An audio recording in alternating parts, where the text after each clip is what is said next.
A newspaper works when you feel like this is a conversation we are having amongst ourselves, right? And if we're speaking amongst ourselves, we don't need to oversimplify because there's already a lot of contextual knowledge that is already shared. But also, we don't need to be overly polite because we are at home. We're speaking amongst ourselves. We can say difficult things to each other Yes. without that feeling like we're being reprimanded because it is our conversation. And I think that's in some ways, I think Africa being covered largely by foreign correspondents are all covered only nationally within each country. I think there was definitely that gap. But how do we talk to ourselves, even when conversation to be had is a difficult one? We're worried, anxious group of people trying to move along. Maybe one day we'll get onto something. Until then, we say, oh, Salam and hello, everyone. My name is Lily Bakala Piper, and as always, I'm so delighted that you're with us today. Today, we are wrapping up our 7-part series called The Hope. Over these last many weeks, we have learned from some incredible individuals about their passionate areas of understanding and expertise. From education to comedy to journalism, we have learned and grown together. I'm forgetting my English this morning. It's been a wonderful series, and I'm so thrilled that the person I wanted most to wrap up the series for us is with us today. Part of my weekly reading to keep myself informed, both as a member of the diaspora and a person who lives on the continent, is the journal The Continent. I have been reading it for the last couple of years and find every single so important to my ongoing connection to this place. Whether it's political movements, whether it's cultural moments, whether it's trends in fashion or music, I really look to the continent to keep me up to date on the breadth and the diversity of the continent, from east to west, north to south. It's a journal that reflects the best of what's on the continent, the most challenging moments, and asks the really important questions about how do we make this place better? How do we hold our leaders accountable? How do we engage in a meaningful way with our culture? And I continue to find every single edition just full of important information and articles. This week's edition, in fact, I think came into my inbox yesterday, and I opened it up, and there were stories there about top children's book author from South Africa, about the nightlife in Mali, about the ongoing kind of debate between Rwanda and the UK, around a wildlife park in Tanzania. I mean, as always, a array of articles from, 2 dozen or so countries across the continent.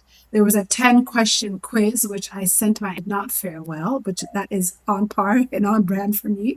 I do about 30 to 40% right on their 10-question quiz every time. But after eating the continent, I don't know, I just feel more connected. I feel like I have more understanding and I'm able to engage more deeply in the things that matter to me most. So, as we were thinking about the case for hope and having these of conversation that are bringing us hope around things that matter to us, we wanted to bring this home for us and wrap up the series. Then the editor in chief of the continent, Lydia Namubiru. Lydia is the editor in chief. She is a Ugandan journalist, writer, and researcher. She previously worked as the Africa director for the Youth Open Democracy, supervising investigations into organized opposition to women's and LGBTQ people's rights on the continent. Prior to that, she reported, produced, and wrote for other media outlets, including Al Jazeera, BBC, Reuters, and The Mail and Guardian. I had the great pleasure to hear Lydia speak a couple months ago as Africa Media. I've read her writings over the many years and so appreciate the voice that she is, the advocate that she is, and also almost like an interconnector for us amongst the region and the continent to, again, the issues, the topics, the journalism that matters in us understanding this place that we call home.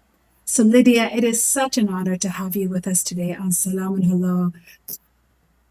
I am very happy to be here. Thank you for having us, and thank you. It's always such a joy to meet people who read the continent because it's always what you think you're doing. Absolutely. And it's just sometimes if it's just really affirming to hear that what we think we're doing is so aligned with how people are experiencing us and what difference we make in their media diet.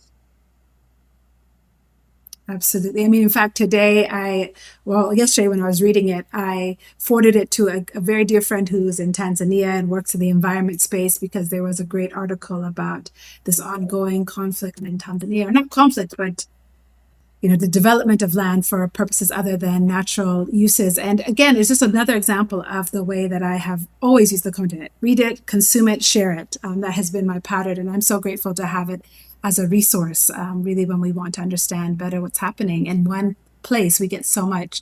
So, Lydia, for those who don't know well, give us a quick summary of how it started, and in particular, how you're using WhatsApp to distribute it, which I really appreciate as a means of engaging with it as well.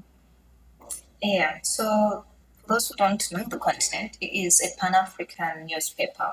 It's a weekly newspaper. And I think several things are distinctive about it. One is that it is a Pan-African newspaper.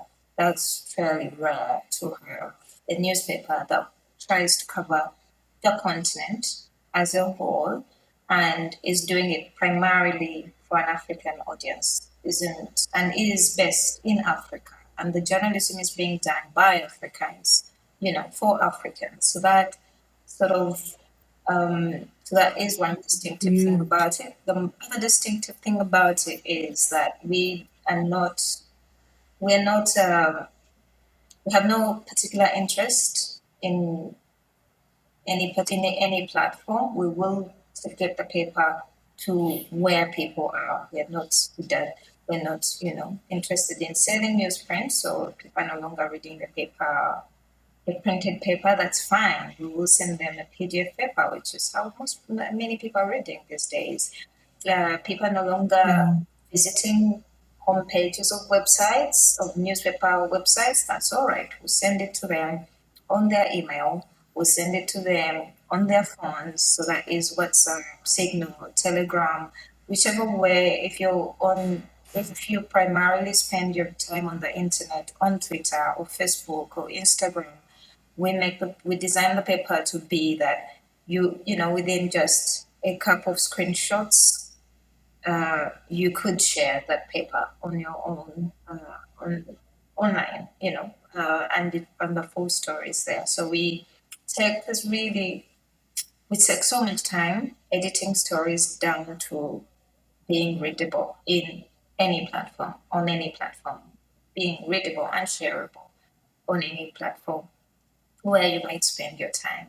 So that, I think, are the two. That's sort of some of the distinctive things about it, and those roll out into how you experience it. So you will read about Africa in a way that's not what we're used for and have been frustrated by for a very long time, that external gaze.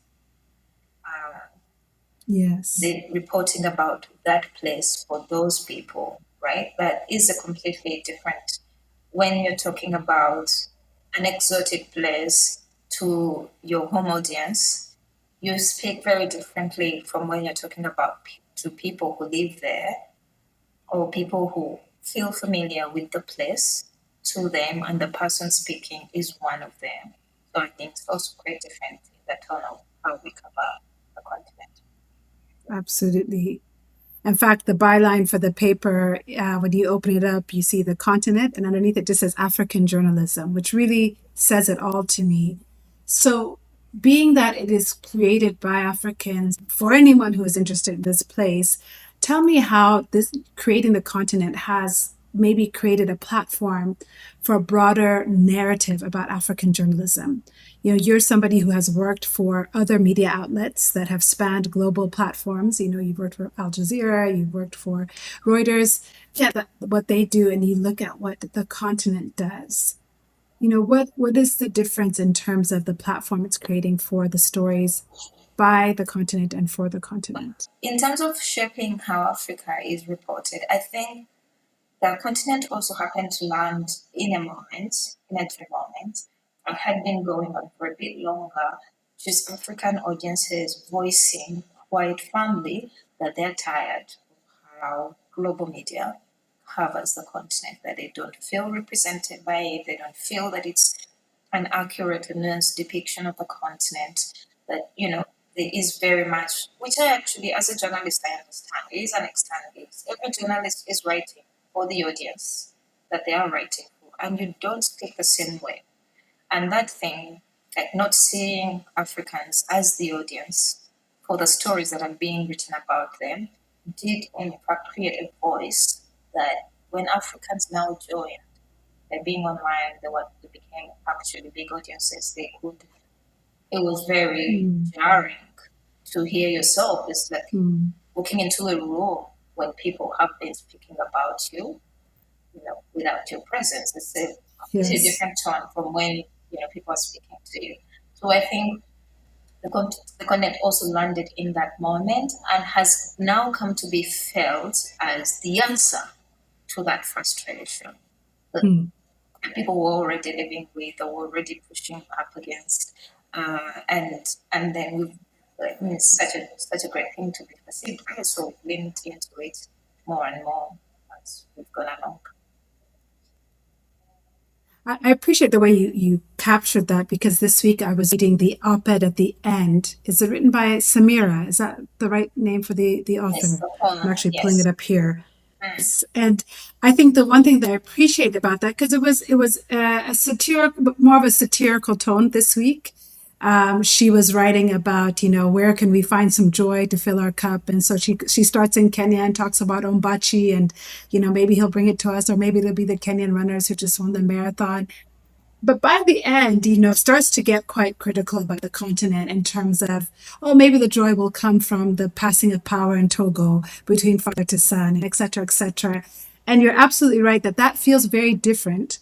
That tone of criticism and satire feels different when it's coming from one of our own journalists.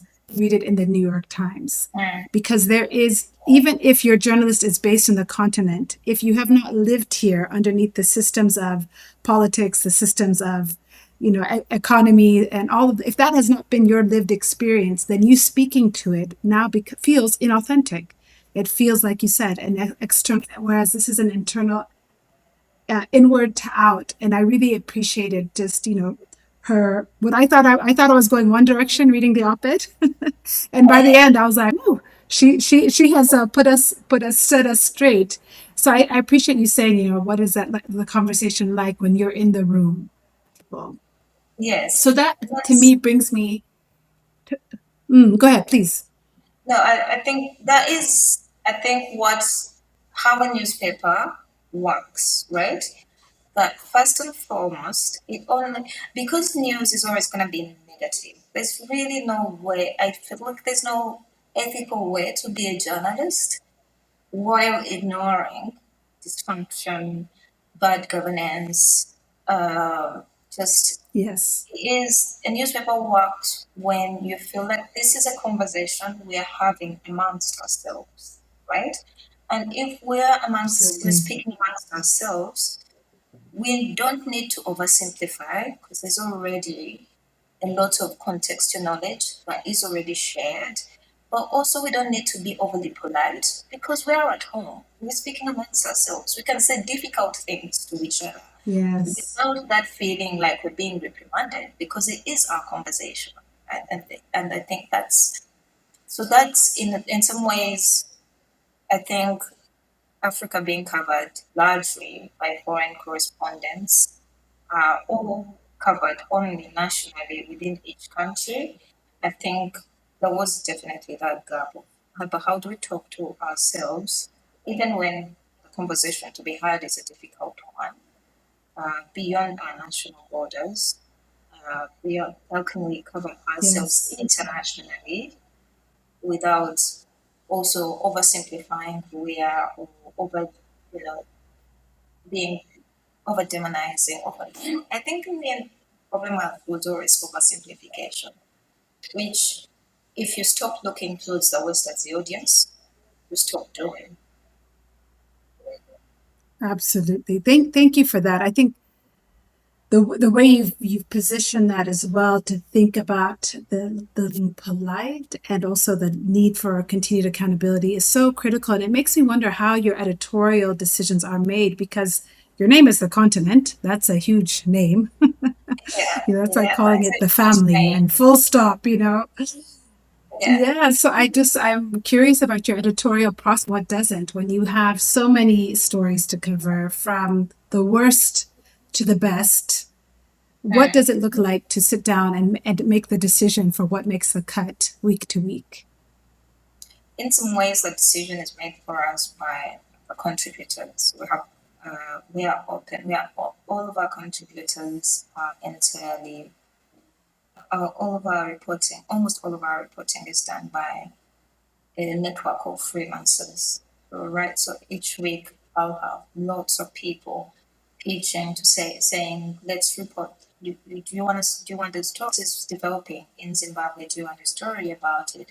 This has been an ongoing situation in Egypt. Do you want a story about it? So that is, I think, the first point at which a decision is made is who pitches us what, which then the content is multilingual. Most of the people who pitch us will be English speaking journalists from countries that are formerly colonized by Britain. So then internally, we do have to, what we do is constantly audit what we did put out. We say, who are we, which parts of the content are we not speaking about, and why. Because if you just leave it to if you just leave it to be driven by who pitches, then the many existing inequalities mean that you will also just kind of repeat the status quo. So again, you're going to find Yeah, of men course. pitch more than women. Therefore, then you end up covering just the issues that male journalists are interested in. If you're an English speaking paper, you're gonna get pitches only from an English speaking world, which means you're not covering a lot of West Africa. You're not covering Portuguese speaking countries like Angola, Mozambique. You're not covering North African countries. So I think what we'll do then is Mhm. what our editorial team does is try and balance that, try and fill out those gaps. For instance, last week, a lot of that issue was about, there was a special issue on the Sahel. And we decided we had to do a Yes. special issue on the Sahel because readers were actually writing to us to say, you're not doing enough you're not reporting this, you're not explaining what's going on in this part of the continent well enough. So, which is another place where our journalism is decided by people who read us, and having the grace and generosity to write in to say, I like this, I don't Mm. like this, I wish I read more about this. Sometimes even actually submitting stories. For a while we had a column on people writing about their the food they eat, and that was all just our readers Yes. writing in about, cuisine in their own countries. So that's another thing that decides us, is people writing in to say, I would really like to see more of this. I would like to understand this better about the continent. There's a situation that's going on in my country that you haven't covered, and then we'll look for a journalist that either that person writing in is a journalist who wants to cover that issue, or is a reader who, and then if we have the resources, we'll look for a local journalist to report on that. So that's, yeah, it's a multi-point decision. Yeah. So as you have a unique position, both between people pitching to you as well as putting out stories week to week of what is happening coast to coast in the continent. And your paper sits next to international headlines and international outlets that we also are consuming. What to say to your readers and listeners to this show, but also readers of the continent, the headlines that we're missing, that either are not being captured by mainstream media or that are not getting enough attention, where would you guide us to be paying more attention? I know the continent, it's weekly, it's not daily. So if there's breaking news tonight, there might, or next week's edition, that you could cover it. But if you could give us some guidance about the headlines and the activities in the continent that we might be missing, that we should be paying more attention to. Do you have some recommendations? Not right off now. I mean, subscribe to the continent. So we try to do two things. We try to cover issues that people in the in journalists in the continent think are important and therefore pitch to us. But we also the other reason, the other thing that drives our coverage week to week is the understanding that people are information overloaded, right? And it is so one of the things that in one of the ways in which the internet made media consumption difficult is by splitting information across a vast network such that if you want to be informed, you should keep up with the BBC, you should keep up with Reuters, you should keep up with Al Jazeera, you should also read your local news, and then you should also Mm-hmm. follow all the influential people, the influential voices in your country on Twitter Yeah. and Facebook, and then also be in the right WhatsApp groups and so on. So and I think after a while people just got overwhelmed, and you see that people are reading the news less and less because of how much with the internet made So true. forced newsreaders into being their own editors. And part of what we do is to say you don't necessarily have to keep up with it. It is still valuable to have an editorial team that keeps up with all of that and then condenses it. So we like to think that when you open the continent, page 3 to about page 7, you're going to find at least 12 stories that try to give you, so that section of the news in brief tries to tell you what the biggest stories that week about the continent, about Africa, have been. And that is us doing that thing I just described, which is actually quite stressful and can be overwhelming, but we are paid to do it.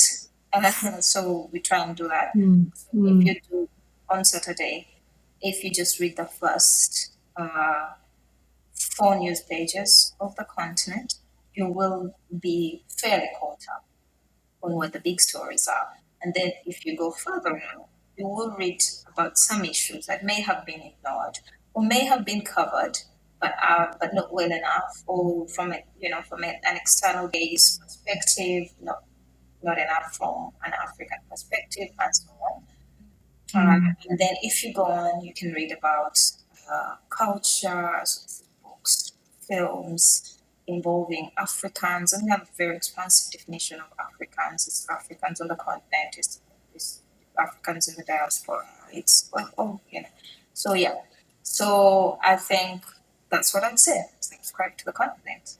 We from Yeah. week to week, that's gonna be a different answer, but hopefully you will find it there. Yeah. Yeah.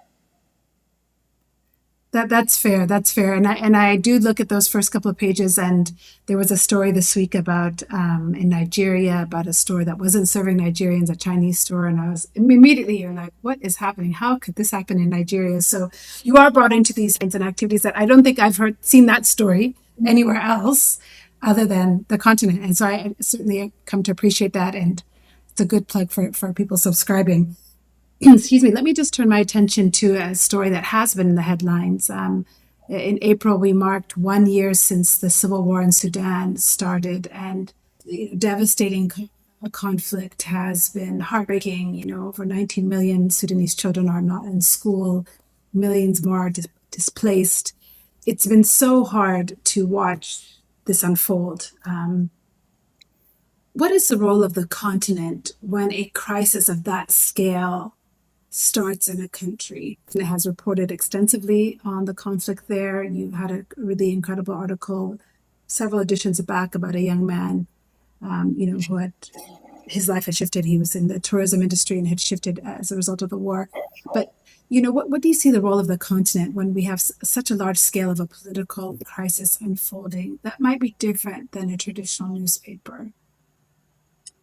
I think it does. What the world is differs from time to time. So one thing of how we've approached the Sudan conflict is sometimes, even though it's happening it falls off the radar because everybody's talking about Gaza, everybody's talking about Ukraine at different moments. So in that moment, we'd see ourselves as like our role is to support the community movement that's saying keep eyes on Sudan. Don't forget it. This is still Yeah. going on. Don't get exhausted. So sometimes that's the role. Other times, especially at moments like this, it's an anniversary. A lot of other newsrooms are going to report about the numbers, which is good. There's no reason not to do it.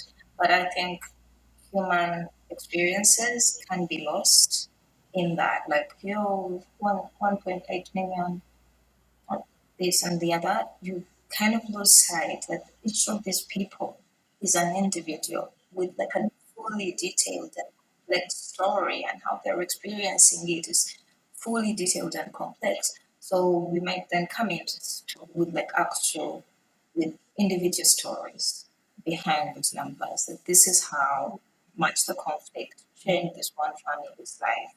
So again, I think it differs. It depends. It's always about reading the room and seeing what's missing, and then trying to insert ourselves into trying to sort of make that gap. So we don't have sort of overall this is what we're doing, which is also, I guess, generally true of the media. Sometimes you're a curious and interested observer. Sometimes you're a campaigner.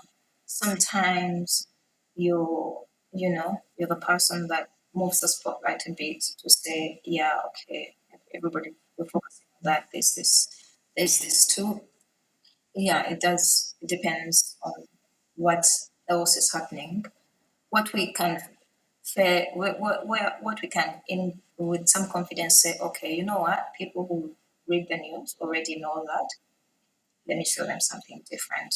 Or people who read the news are being completely bombarded by this issue and forgetting this other issue that's going on. So let me move their focus a little bit. Absolutely. One thing that I appreciate that the continent does, in addition, is bring us news from places that both are underreported elsewhere, but also have complicated relationships with the press. There might be limited press freedom in that country, and I'm curious how you navigate that. And that you have an extensive team of freelance reporters who are bringing stories to you. But I'm curious to know, when someone says you're not doing enough on the Sahel, or you want to hear a story from a region where there might be real threats to journalists' lives and well-being. I think about the Congo and how many people are in exile right now for fear of their lives because they've spoken out against the government. How do you navigate these really complicated environments, country to country? So I think, regardless of how difficult a government might be about the press, local journalists will know how to navigate it. The main Mm, important thing is being mm, open to them suggesting mm, what that is. So some newsrooms will have hard and fast um, rules like we don't we don't allow anyone to write under a pseudonym. If a journalist in a particular right. tells us this is the only way they're going to be able to speak without self censoring, we say that's fine. That's all right. Let's do it. Some newsrooms will have had rules like, we don't, we only work with journalists. Like, you have to be a professional journalist. We will work with, different kinds of journalists at different levels. That there might be citizen journalists. This may be the one thing they care about. There may be a campaigner. This is the one thing they care about that they will write about. That's all right. So I think it's always, and at the end of the day, it's about listening to the person who's on ground and who is at most risk if things Mm, go wrong. In some contexts, people being published in an international publication actually helps their safety. And so they'll say, I want to write about this. I want you to use my name because being more than a local journalist gives me some safety within this context. In other places, that mm, really makes them a target. So it is, again, different. It's about, yeah. So at the end of the day, it's like remembering to have that conversation with people and being open to what they suggest. As long as I know who the reporter is, they can they can write Yeah. whatever conditions they feel are safest to know for writing honestly. Yeah. What I'm just thinking, what a opportunity and a need there is for such opportunities for our journalists. There's this tremendous amount of courage. We've seen the last couple of years a bit better what it means to report in the face of this kind of opposition, and grateful to hear that the continent makes space for that. You yourself are a journalist. We talked a little bit about your writing. And at the Africa Media Festival, I was really glad to hear you speak with some colleagues on a panel called the What Every African Journalist Gender and Authoritarianism on the Continent. It was a really dynamic panel. And you, Eliza, and I'm forgetting your Kenyan colleague, forgive me, who was also on the panel, really spoke with great breadth about what you were observing and about trends around gender and authoritarianism and reporting on the continent. And as I was thinking about this interview, I wondered if you would speak to that again with a slight frame on the question of what should every African know about gender and authoritarianism on the continent? So, not just your colleagues in newsrooms, but normal people like me who care deeply about these topics? What do we need to know? Well, I think the first thing to know I guess the first thing to mark that a lot of us live in countries that are being ruled by governments that are largely illegitimate and unpopular, especially now, given the demographic divide between the ruled and the governed. A lot of Africa is ruled by old people, while it is very, very, the citizens are very, very young, and the big differences, big disagreements between the governed and the governors, the big gaps. Like there's so many ways in which the governed are not appealing at all to the. There's so many ways in which the governors are not appealing at all to the ruled, and when people in power are faced with that sort of crisis, they start to lean into very populist oversimplifications of events, right? Of things, of phenomena. And I think gender, for whatever reason, is such, um, it has so much potential for populism. So in gender, I'm talking about gender in the way we speak about it, gender expression.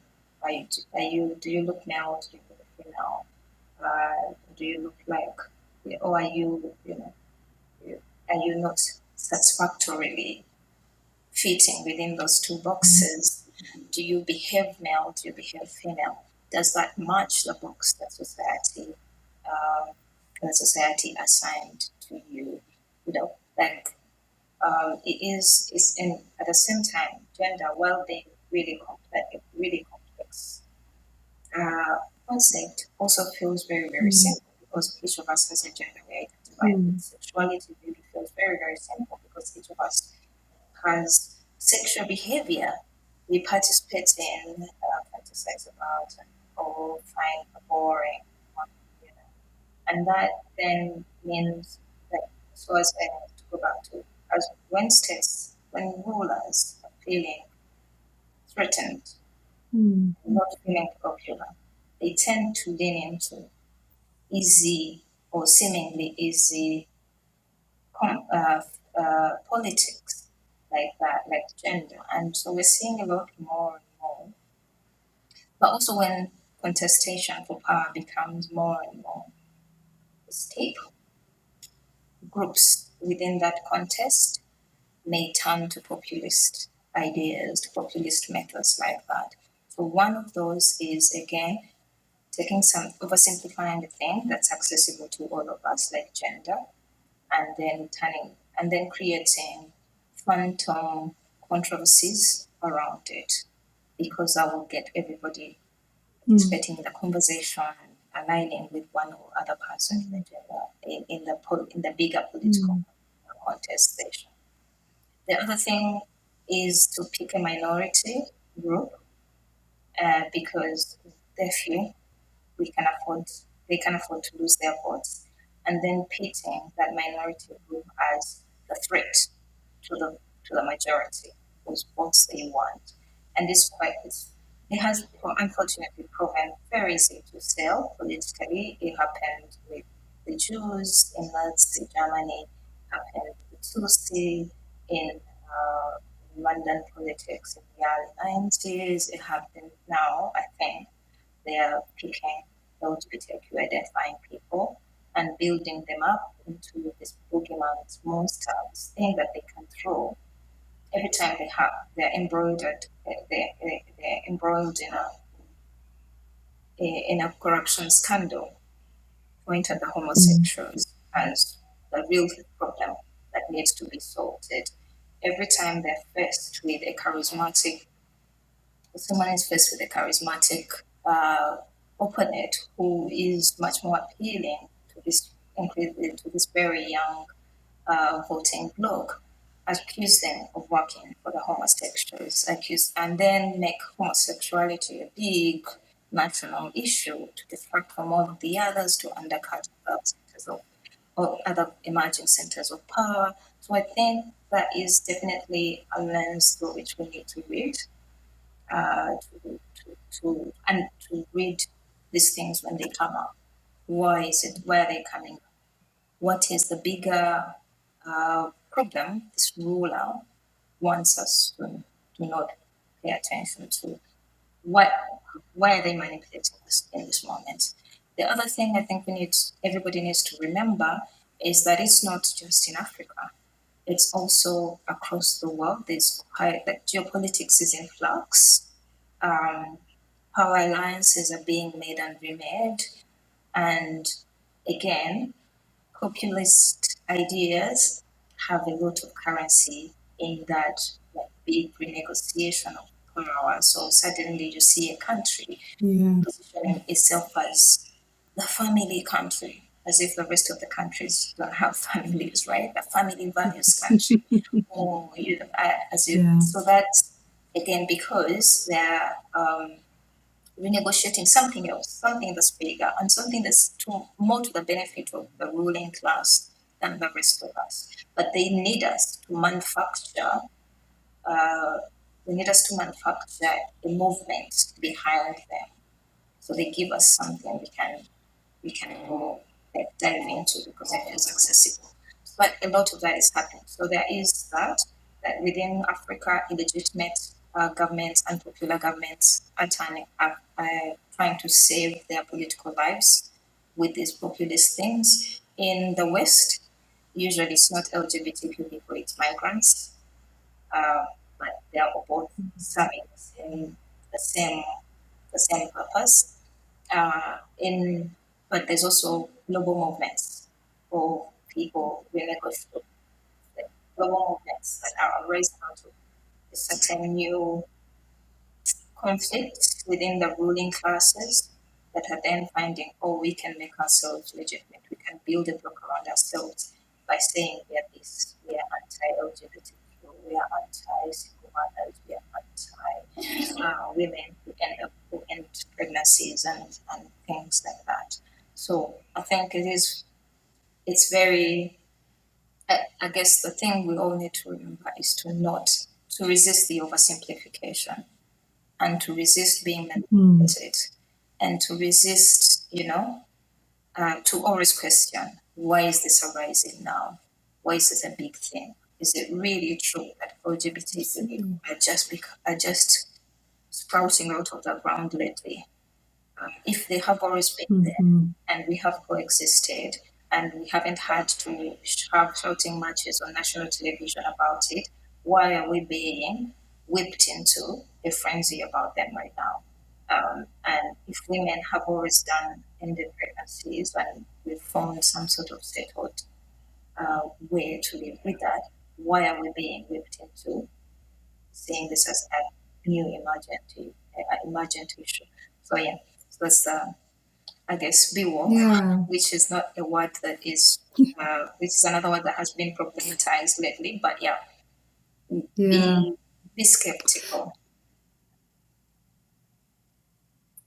Thank you for that. Thank you for reminding us that we need to keep the context always in mind when we're reading headlines and reading stories, that the context of our history, still very much context of our current political environments, very much matters as we're seeing things as legislation come up or movements develop, that we need to examine them with a critical lens.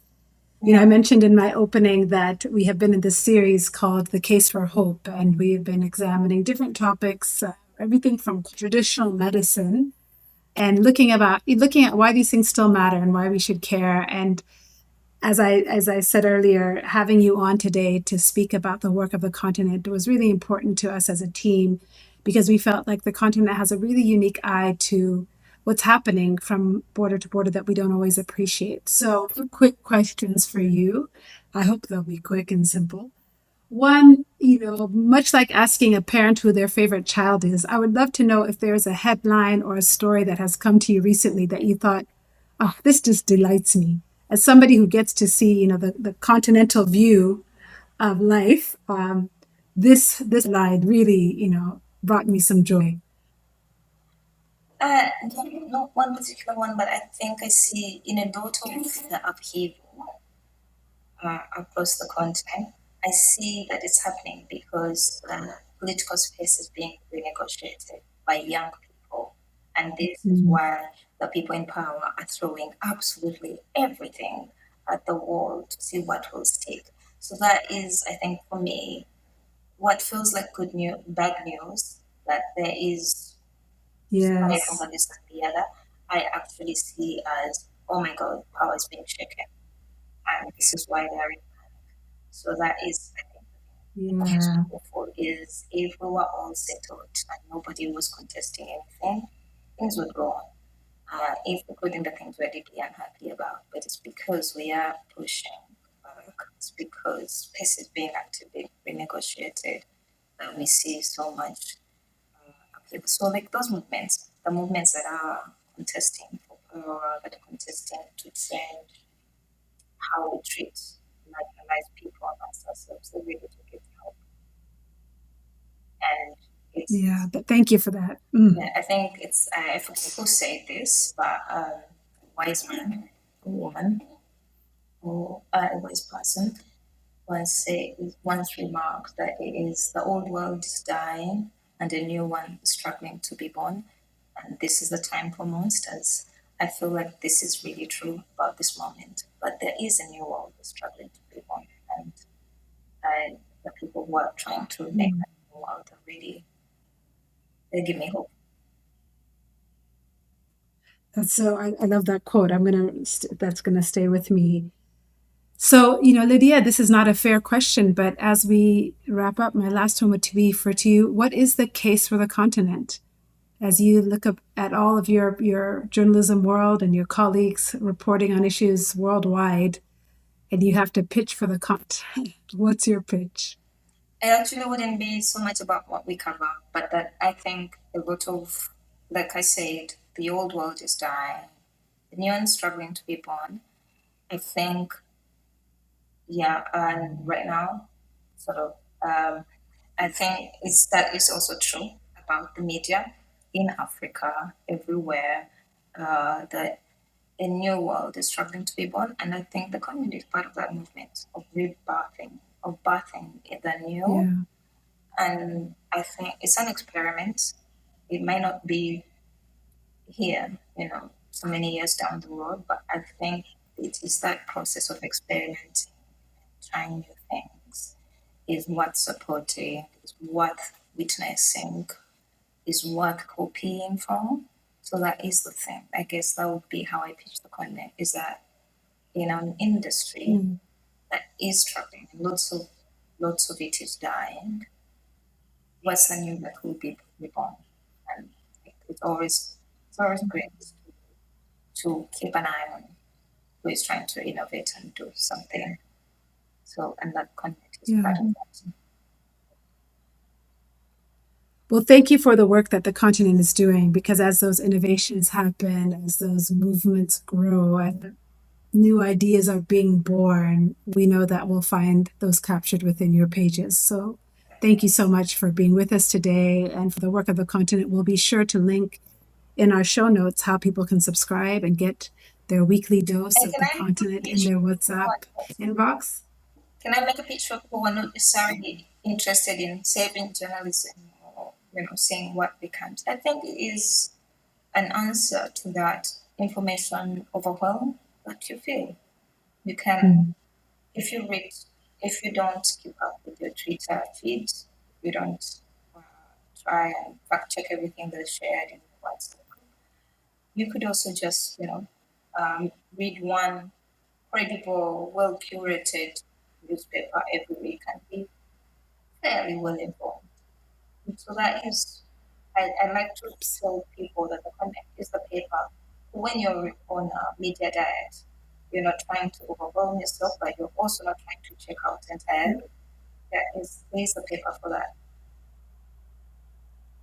It's fantastic. Absolutely. It can only plus one that 100%. I really have come to rely on it. Whether it's Gado's illustrations or the articles, I've just come to rely on really the continent to guide us and to inform us. So thank you so much, Lydia, for with us. Thank you for your reporting, Thank your you for work. having me. Yeah. Oh, I'm so glad. The internet did not defeat us. We travailed. We were born through this process. Thank you so much. And we'll be sure to include all the information on how our listeners can find the continent and your work and subscribe to it. And of course, listeners, you can find us on Instagram, on TikTok, on LinkedIn, wherever you get your news these days. We're not on X, I have to say, but we're around. Reach out to us at Selam and Hello. We would love to hear your thoughts. And we'll see you next week with a new episode. Thank you so much, Lady, for having me. What an honor to have you, really. Worried, anxious group of people trying to move along. Maybe one day we'll get onto something. Until then we say, hold on. I know it's hard, but baby, you just got to hold on. I know it's hard, but baby, you just got to hold on.